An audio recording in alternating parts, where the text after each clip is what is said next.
parler de l'écologie, puisque c'est un sujet qui vous tient à cœur. Sur le glyphosate, un sénateur, Pierre Médiel, a dit ce week-end le glyphosate est moins cancérogène que la charcuterie ou la viande rouge qui ne sont pas interdites. Qu'est-ce que vous pensez de ces déclarations ? Faut qu'on lui offre un petit verre de glyphosate et on va voir si à choisir entre la charcuterie et le glyphosate, il va boire le glyphosate. Non mais c'est incroyable. Non mais on a comme ça des sortes d'uluberlus sortis de nulle part qui vous racontent des choses aussi grosses que ce plateau et qui, confrontés à la bêtise de ce qu'ils disent, seraient bien incapables évidemment d'ingurgiter un verre de glyphosate. Pourquoi ? Parce que la charcuterie est évidemment moins dangereuse. Les charcutiers de ce pays vont être contents quand même. Je veux dire, tous ceux qui font du bon pâté, du bon jambon vont savoir qu'il y a un sénateur quand même, membre d'un groupe politique, qui était soutien d'Emmanuel Macron à un moment, qui explique aujourd'hui qu'il vaut quand même mieux aller boire un petit coup de glyphosate sur le zinc que manger de la charcuterie. Moi je pense toujours que je préfère manger de la charcuterie. Hervé Favre. Mais oui, il n'y a pas de débat. Notamment sur l'alternative au glyphosate. On sait très bien que les agriculteurs nous disent oui, mais si on n'a plus de désherbants, on peut aussi avoir de gros problèmes. Il faut bâtir un autre modèle agricole qui sera d'ailleurs plus riche en emplois. On sait que ça va prendre un peu de temps. Il y a des alternatives qui existent et qui sont des alternatives qui ne sont pas dangereuses comme aujourd'hui l'est le glyphosate pour la santé et pour les sols. Simplement, c'est qu'on a un modèle agricole intensif dont un certain nombre de grands intérêts financiers, pour partie défendus par la FNSEA, ne veulent pas sortir. Qui défend-on avec ce modèle qui est un modèle qui surutilise des intrants chimiques ?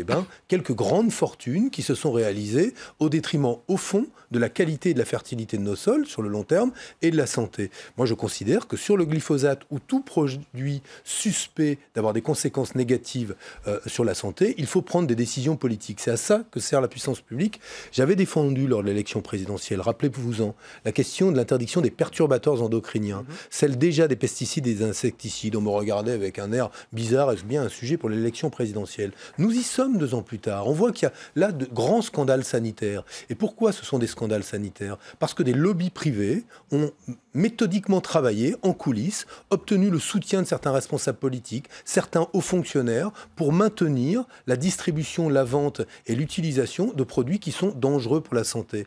Au même motif, je rappelle que le chlordécone dans les Antilles a tué, a démoli, sali, pollué les Caraïbes. On a les mêmes phénomènes aujourd'hui à La Réunion. On a, lié à ce modèle agricole, des scandales sanitaires et environnementaux qui justifient que dans notre programme politique, je le dis, il y a la demande de la reconnaissance du crime d'écocide, c'est-à-dire un crime contre la planète, un crime contre les générations futures, dont nous demandons qu'il soit demain reconnu au niveau international, intégré à la Cour de justice européenne sous la forme d'une chambre spéciale qui serait capable justement d'instruire et de juger ce type de crime contre la planète. J'ai entendu critiquer Emmanuel Macron, le programme franco-français. Alors là, je suis désolé, mais Nathalie Loiseau a publié un programme. Emmanuel Macron a un agenda européen, on peut être d'accord ou pas, mais enfin, il y a même des points communs avec certains thèmes que vous défendez, comme les accords commerciaux, qu'on ne signerait pas avec les pays qui ne respectent pas. Il y a beaucoup d'écologie dans le programme de Nathalie Loiseau. Écoutez, alors, est-ce qu'on peut mettre Nous, on a travaillé un programme transnational et pan-européen. Je n'ai pas besoin d'européaniser mon programme. Il est le même que ceux que défendent les membres du Printemps européen en Pologne, au Portugal, etc. Ce n'est pas du tout le cas des libéraux. Il y a un programme franco-français de Madame Loiseau qui devra être confronté à ses petits collègues néerlandais, ses petits collègues allemands, etc. Pareil pour les socialistes. Les 5 socialistes français qui pourraient se faire élire, ils vont devoir discuter avec 25 Allemands qui n'ont pas du tout le même programme.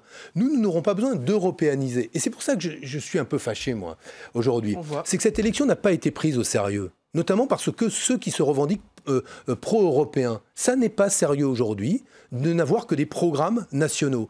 Et après tout, je veux dire, à quoi servent ces élections européennes, puisqu'elles sont jugées par le président de la République comme des élections intermédiaires dans lesquelles il doit poursuivre son match avec Marine Le Pen. Meilleure preuve, demain, la semaine prochaine sur France Télévisions, débat public, ce ne sera même pas M. Bardella qui sera invité pour la liste Front National, mais Mme Le Pen.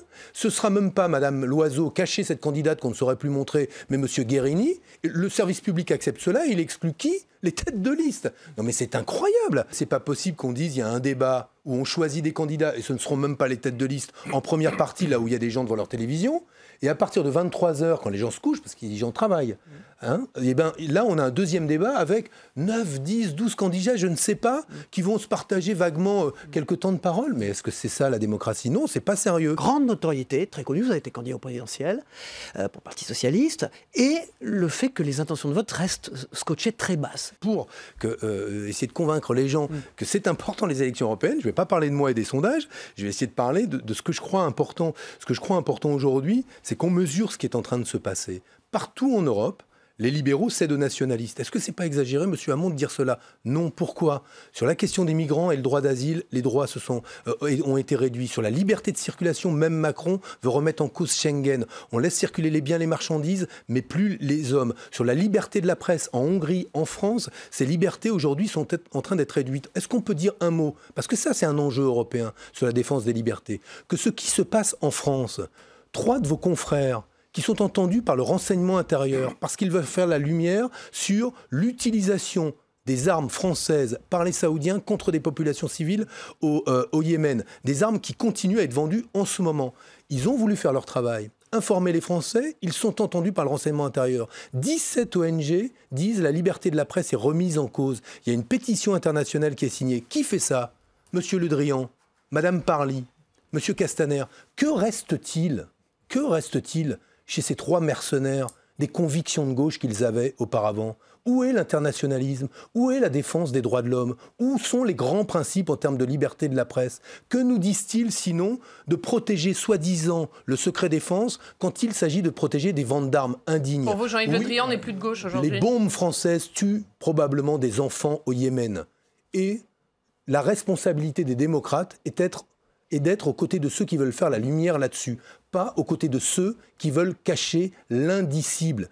Donc la réalité, oui, c'est une question européenne. Et on voit qu'il y a des coalitions ou des ententes qui peuvent se faire sur ces questions-là, qui sont très loin des débats où on dit on ne sera jamais ensemble en France. En réalité, au Parlement européen, la coalition, la grande coalition qui se reprépare comme dans le passé, c'est celle qui associera les sociodémocrates, sociolibéraux, les conservateurs et les libéraux. D'ailleurs, c'est le vœu d'Emmanuel Macron. C'est pour ça que moi, je vous parle de ces questions éthiques et de vente d'armes. C'est concret, c'est l'Europe, ça. Et de ça, on n'en parle pas. Mais vraiment, vous, quelle coalition pouvez-vous regrouper au Parlement européen, que ce soit à Strasbourg ou à Bruxelles? Parce qu'effectivement, vous avez raison de signaler que c'est une campagne européenne et que ça ne se passe pas comme en France.